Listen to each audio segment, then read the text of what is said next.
Hello, everyone, and welcome to the first taste of Reuters Events Women in Marketing series. My name is Jasmine Keys, and I am a strategic director at Reuters Events. I organize a series of events, reports, business intelligence to provide the marketing community with the insights on the most important business critical trends and challenges. So today is no different.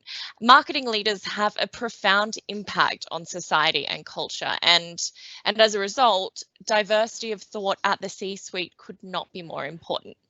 So that's why in 2021, we are bringing you Women in Marketing, a live webcast featuring the most impressive and influential CMOs and executives. This series will bring light to the impact of marketing on human perceptions and the importance of diversity in our leadership teams. Now, today I am joined by Beth Mack, the Chief Consumer Officer at TrueCar, and Nicole Portwood, the Vice President of Marketing at Mountain Dew PepsiCo, to discuss this exciting new series and why they are so passionate about throwing the ladder down to aspiring leaders. Hello, both. How are you? Hi, doing great. How are you? I'm good. I'm so excited to be having this conversation. We met a few weeks ago or months at Strategic Marketing USA, and you both got along so well, and you really bounce off each other amazingly. So I'm going to throw it right over to you. I know that you have so much to say on this topic, but starting with Beth, could you tell us a little bit about how you came to be the Chief Consumer Officer at such an innovative organization? I'll pass it over to you, and then Nicole, I'd love you to just bounce straight off that. Okay. All right, fantastic. Hi, everyone, and thank you so much for having us today. I think it is really exciting to be part of this conversation and really helping to create inspiration to those maybe who need a little bit of a nudge. So yeah, my journey was probably I wouldn't say it was the typical, but it certainly has taken some turns here and there. And I really started out in the world of advertising as an intern at Lifetime Television. I had no idea that this side of the world even existed in advertising. You just see the creative and you think the magic happens behind it. I think there's a lot to say around believing in yourself and being able to look at opportunities, no matter the level at which you enter into an organization, as an opportunity to grow. And it can be scary at times. It can be, a position that maybe you might not feel that you're totally equipped for. And that brings you to thinking about how what fear can do for you and what it can't do for you. And so when I think about my journey over the last 20 plus years, I've tried to use that to my advantage and use that as a source of inspiration and aspiration for taking on opportunities that maybe folks would be a little wary. Why would she take that opportunity? Why is that important? Wow, I didn't think she could do that kind of stuff. And you put yourself in the right position at the right time, and it's amazing what you can accomplish. But I think you really have to be thoughtful about what those things are and be true to yourself, and also give yourself a little pat on the back and some gratitude. And also don't forget the tenacity part. Don't give up. So the range of, me going from an intern to the C-suite has been lots of ups and downs and lots of, questioning. But I think the biggest part is really harnessing the fear factor and knowing that it can actually be something of positive momentum for you. And, to me, it's been a lot of fun. I've learned a lot along the way. And, being part of a company like TrueCar has given me a lot of regained excitement about the space that, again, I didn't know existed. And if I would have said, no, maybe that's not something for me, I would have really lost out on an incredible experience the last couple of months have been, and how much it has given me in understanding how much I actually do know in our space. And that renewed confidence is just, rising and cup full every day. Oh, I love that, Beth. I want to just like build on what you said about fear. I love that so much, this idea of fear as a power source, as something that can like motivate you to put yourself out there, to take those risks. I mean, often, I'd love to hear your perspective on this, but like often it feels like it's those big leaps of faith that they give you almost like a terrorist approach to progress. That's when you take the big leaps, right? Yeah, absolutely. I think I think if you just do it in incremental baby steps, you're never going to get there. But if you kind of go, ooh, that actually is a little frightening. I don't know, let's try it. The worst you can do is not do it. Right? Like, yeah. So you learn from it. If you don't feel like you've actually, that you've actually succeeded, you've learned so much in that journey.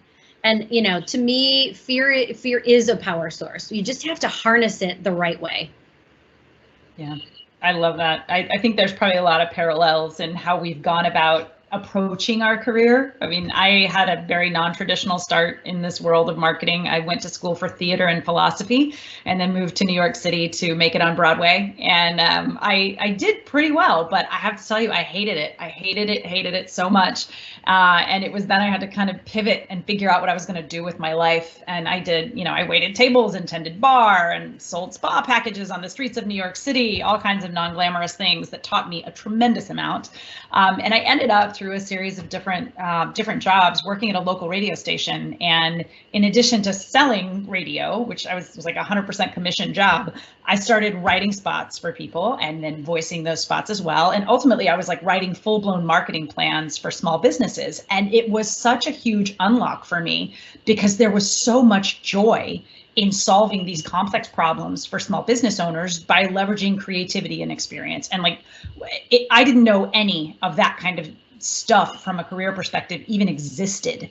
And that's one of the things that I'm so excited about being part of this conversation on, is that this is going to give us an opportunity to even further illuminate all the different possibilities, both in marketing, but in business in general. And I think that information is so powerful for people. I embraced that fear and took a leap and started working on the agency side as a way to just sort of follow my curiosity about this thing that had been unlocked in my brain and in my heart. It's about connecting with people through marketing to solve business problems. Like, what a joyful way to spend your days. And then, again, like the idea of finding those moments in a career that feel like taking a giant leap of faith, but it's faith in yourself. And that's when, I went from being a senior vice president, managing director at an agency to working at Tito's, which was a small entrepreneurial organization. I was the entire marketing department. And that is, I think, a sort of a seminal moment in my career path where I took a massive leap on my path of self-actualization as a person, as a marketer, became a mother while I was doing that. So like that idea of pushing in past your own boundaries and having the faith in yourself to accomplish it, I think is so important.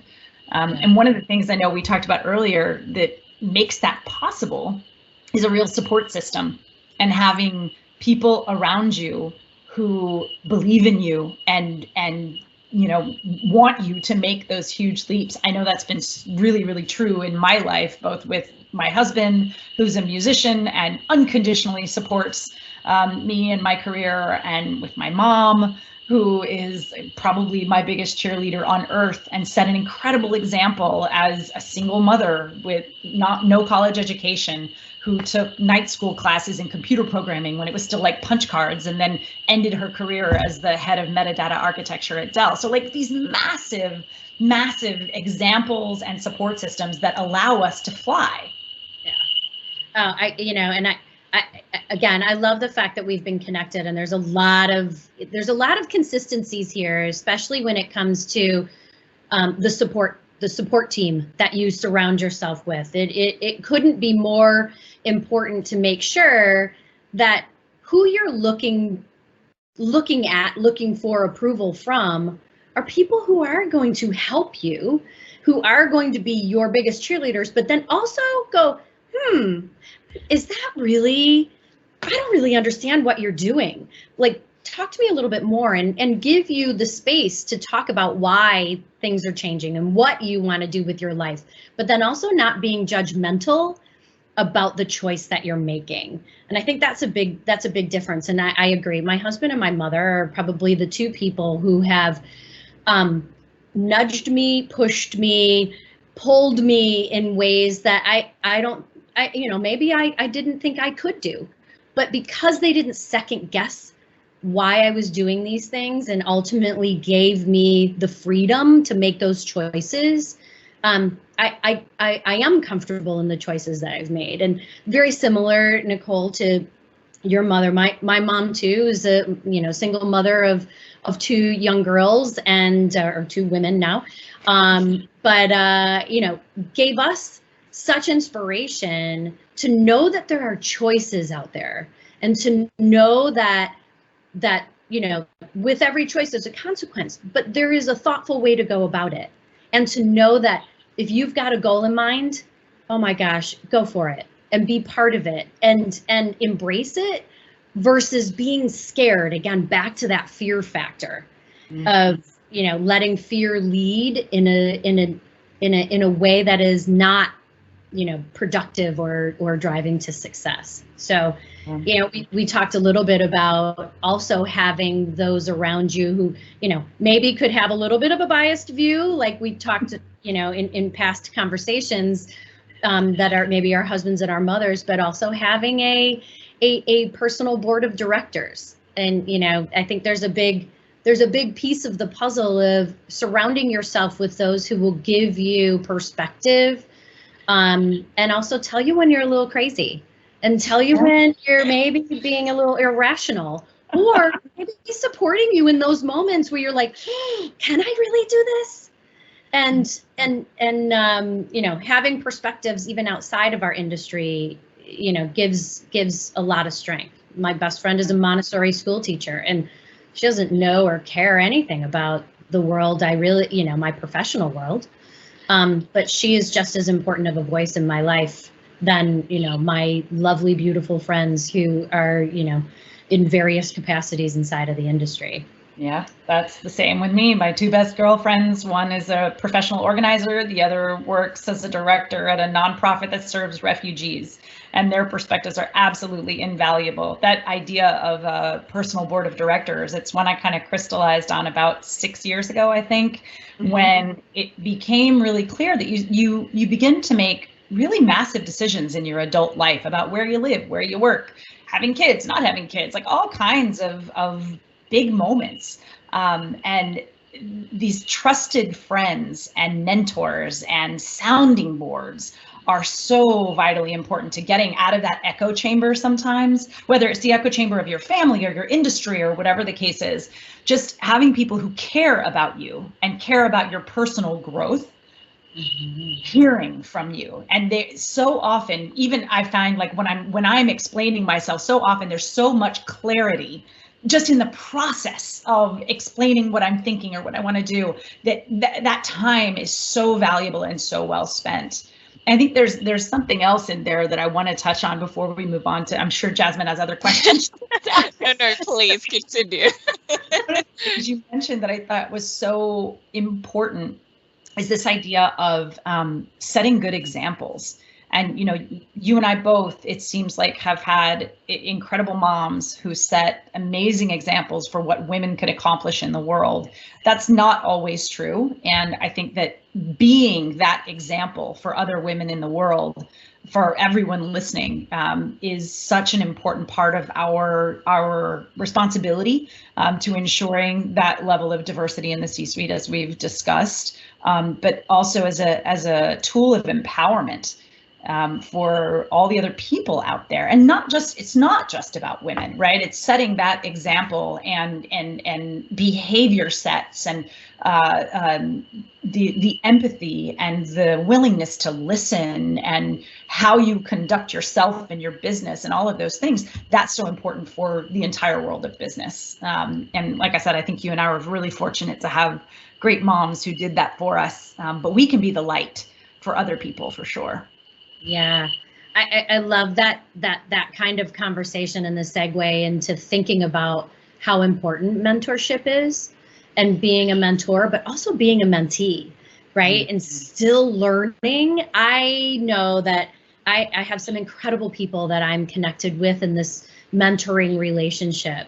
And I almost don't say anymore that I'm a mentor or mentee and they're a mentee, because over time I've learned so much from them, because their perspective is different and they call me out on things and they give me even more energy into solving some of these problems from whatever the problem is, from that different perspective. And my relationships, I have 4 that are now going into 5-6 years of a relationship. That is it's so strong, right? We almost feel, still, especially now that I've moved from New York to Michigan, and we're no longer in the same general vicinity of one another. There is a family element to it, but a family element that is grounded in professional conversations, and maybe it's more family from a level of trust. And the types of relationships that you can grow from having that trust as that baseline. And my gosh, I love it. I love my mentoring people, right?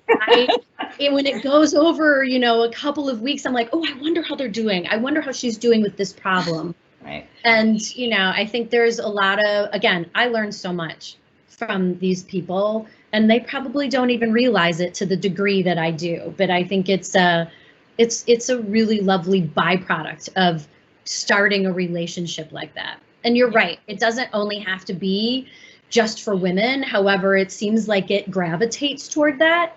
But I've had, mentor-mentee relationships with men as well. And I think that, again, perspective and growth from that side of the house is equally as valuable. And even in my journey overall, right? Understanding the difference in perspective and approaches is so important. So important. There really are shared challenges when in a woman to woman mentorship relationship, and I think that's actually one of the reasons that we came to do this series, the Women in Marketing webcast series, is because at the event, Beth, you spoke about mentorship and how important it is to you, and so many people were messaging in saying, Beth, will you be my mentor? and I think that it's this conversation and the opportunity that we have to connect and to talk to each other about these challenges and to share our solutions and advice to my younger self or advice to whatever age, advice to anyone who's facing a similar challenge is why we're having this conversation today. And I know that, Nicole, you have mentorship is really important to you as well. It is, both through sort of formal channels, which I know a lot of us have an opportunity to do, whether that's through your organization or through alumni associations or whatever the case is. And then, like you, Beth, just relationships that I've developed over the years. And there are still people that I am in contact with 10 years down the road that, maybe it's someone I hired right out of college to come and, work on my team, and developed a closer relationship there. And, through time, our careers have gone in lots of different directions. But I think the most valuable piece of it, to your point, Beth, is the two-way street of learning and conversation that happens. There are often times where, yes, I'm happy to share my experiences. And I use the term advice very lightly and put some big old air quotes around that, just because advice makes it sound like I actually have the answers and I'm going to give those to you, when in fact, that is not the case most of the time. All I can do is speak from my own experiences and no two people's path paths are alike. But I do think that that's a very modern way of thinking about mentorship, in terms of it's not sort of the elder statesman imparting knowledge on a younger generation. It's really more about expanding someone's perspective by allowing them to see through your eyes. And that happens both directions. I found especially that, particularly with the much younger people that I'm in a mentoring relationship with, I'll call it, because like you, it's very fluid. I learn so much about the way the world is changing, the way culture is changing, the way employer and employee relationships need to change to meet the needs of a modern workforce, the way brands show up in people's lives. I think we forget sometimes that, yes, we're marketers, but we also are people, and we have experiences with brands in our own lives. And some of those conversations have illuminated just like the brass tacks of what those brand relationships actually look like in people's lives, from a totally different lens. But yeah, I mean, it is often, maybe always, the best part of my week when I have those mentorship connects, because it just gets you out of your sort of tactical headspace and gets you into the part of this that I think is a huge motivator for me and Beth, and all of our conversations. I think it is for you too, which is the human part of it, right? This is a business of people. All business is business of people, but I think marketing most especially is. And so it's just an invaluable opportunity to kind of reground in human relationships. Helps you on all fronts. Yeah, I mean, it grows your soul, and it also helps you even reframe some of the professional work that you do, right? Like it in some cases, it's been incredible market research, right? To your point, but also really good for one's soul to know that you can be open to other conversations and learn into something maybe that it's not in tune to you, especially when there's a generational difference, and the way that people respond to communication and the way that people respond to marketing is so different. Mm-hmm. You know, I think it's fun. I actually think that it helps create more inspiration in doing different things and taking bigger leaps. Mm-hmm. Because you have a bit of more of that intel, and it's real world intel, not only syndicated research to help you. And I think it is a reminder of the impact of marketing on society and culture, and the fact that we're all a part of it, and we're witnessing it and experiencing it all day, every day. So like you said before, Beth, having that diversity of thought in senior leadership roles are so important in marketing. Now, I know we talked about this before. When you look at the Fortune 500 executive leadership pages, you do see a lot of women in marketing roles and HR as well. But what will you want to do with this is to say that marketing does have this really big impact, and so we can start here and we can impact the content that we're putting out there. It's really important to have this diversity of thought in this role, especially potentially. You know, why is that in the conversation so important to the both of you? You've been so passionate and so helpful with helping me put this together, and I want to throw it to you. What makes you so passionate about it? I mean, I think that they're like incalculable value, right? So it's hard to even know where to start. But I think the first thing to always keep in mind is that no matter what your business is, you exist in service of people. Mm-hmm. No matter what you're doing, no matter what you're selling, service you're providing, it doesn't matter. And if you keep that idea at the center of all you do, it becomes obviously apparent that you need to reflect that humanity in the thinking that goes into how you serve those communities. And that is critical in terms of diversity within leadership, diversity of partnerships, diversity of research that you're doing. Like all of that needs to have this lens of ensuring you're keeping the people you serve at the heart of it. And I think there's a secondary piece that is just as important, but in a very different way, and that is in thinking about how we build workplaces of the future. So much of the literature and tools that are out there right now for women are essentially blueprints for how to navigate a man's world, right? Ways we have to work harder to do well in the existing structure.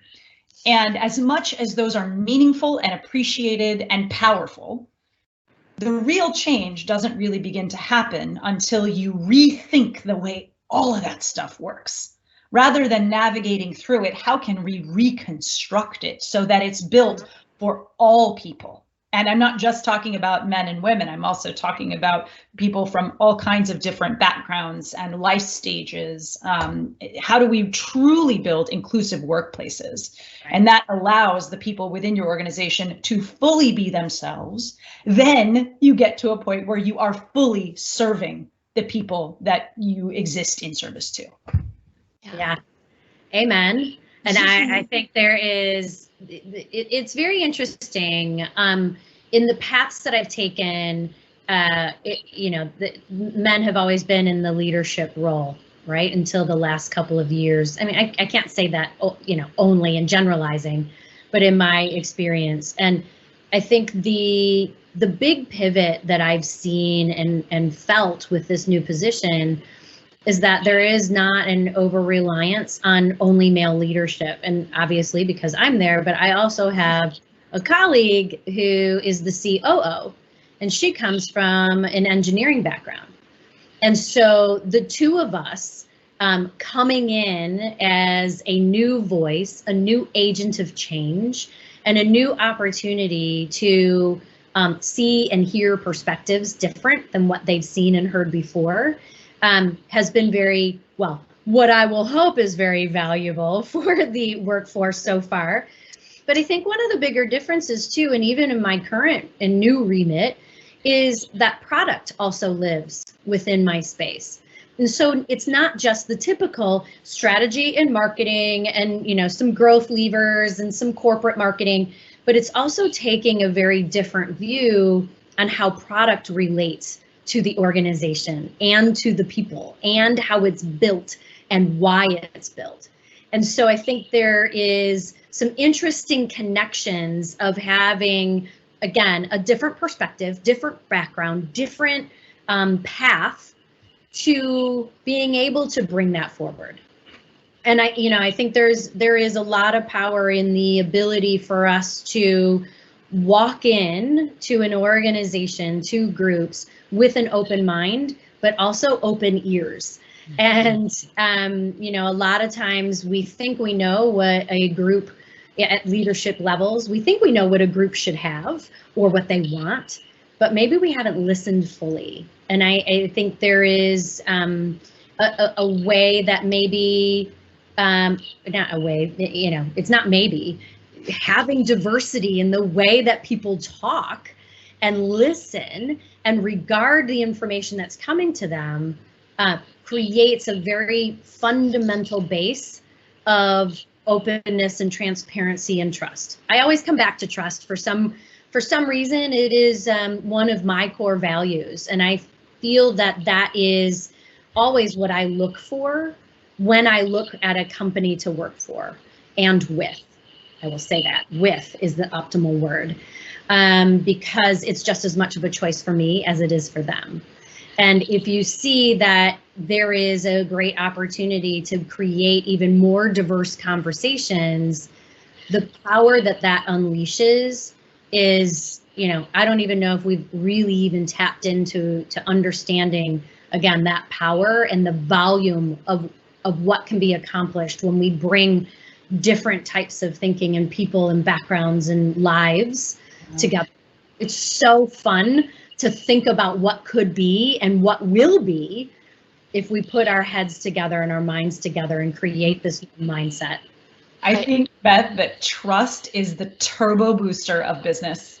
It really is. And I'm sure you've seen it in practice in your experience as well. When there is trust, there is speed, there's agility, there's everybody on the same page, marching in the same direction, relying on one another in the right ways. So no one's second guessing other people's work and double doing work, going around one another. Trust allows everyone to perform at their best, and it has to be earned, and there has to be a tremendous amount of transparency and communication to get there. But once you have it, my goodness, what an unlock it is. Yeah. I think that's a great note to end on, talking about creating a world where those differences in us are valued, and where we can trust each other and be more productive than ever, and really connect with each other as humans, because that's our role, but that's what we're all doing all day, every day, aren't we? And so I'm going to leave it on that. But thank you so much for joining us, Beth and Nicole. It has been brief, but a great introduction to what's to come next year. So for those listening in, this is just a taste of what's to come in Reuters Events Women in Marketing bi-monthly webcast series. So every other week, I'll be bringing together the most influential female CMOs and executives to share their career journey, like we have done today, and share how we can come together as a community to break down those barriers and value those differences. So we'll spend a good 20 minutes discussing the importance of diversity of thought and the profound impact of marketing on society and culture. So that will be coming next year. I'm so glad to have you both supporting me and Reuters Events in bringing this community together, because I think we can all agree that it's very important. Oh, great. Thank you so much. Wonderful. Thank you for tuning in, and happy holidays.